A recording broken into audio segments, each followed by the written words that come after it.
Create, explore, persist. Imagine Where the Wild Things Are.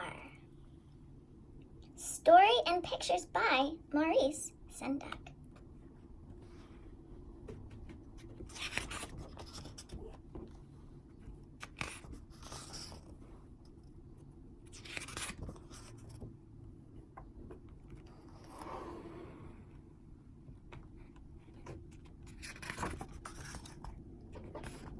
The night Max wore his wool suit and made mischief of one kind.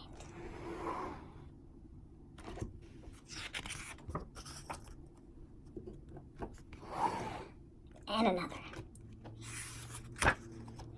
And his mother called him Wild Thing. And Max said, "I'll eat you up." So he was sent to bed without eating anything.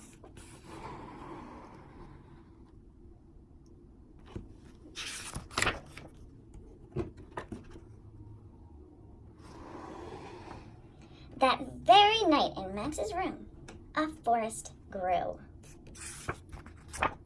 And grew.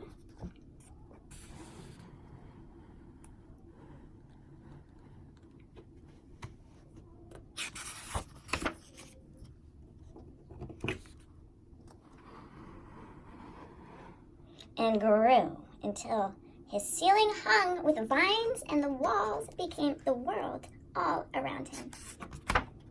And an ocean tumbled by with a private boat for Max, and he sailed off through the night and day.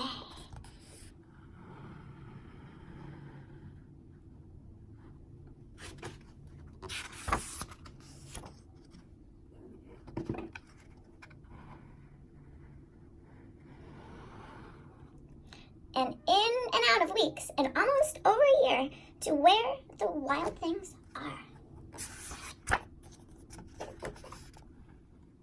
And when he came to the place where the Wild Things are, they roared their terrible roars and gnashed their terrible teeth.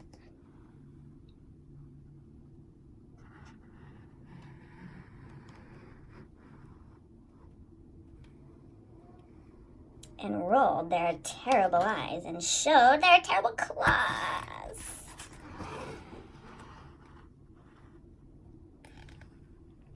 Till Max said, "Be still," and tamed them with the magic trick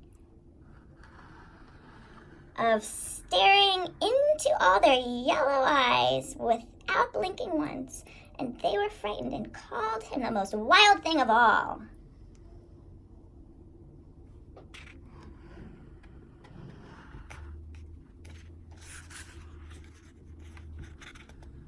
And made him king of all the wild things.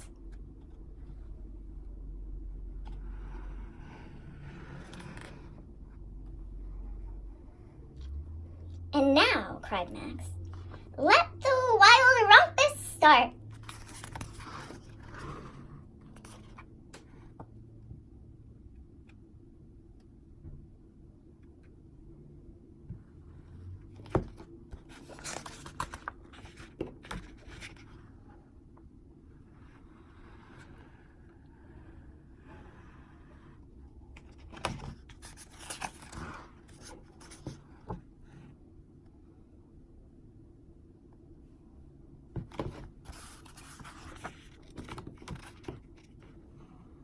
"Now stop," said Max, and sent the wild things off to bed without their supper.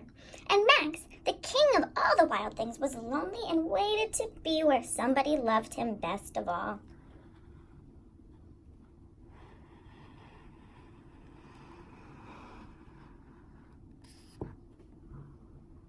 And then all around, far away across the world, he smelled good things to eat. So he gave up being a king of where all the wild things are. But the wild things cried, "Oh, please, don't go. We'll eat you up. We love you so." And Max said no.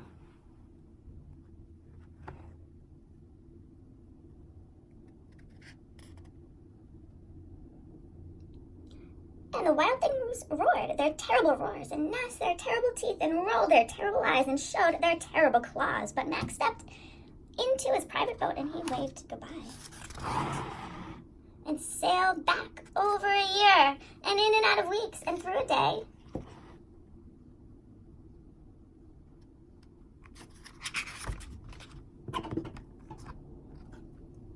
And into the night of his very own room, where he found his supper waiting for him.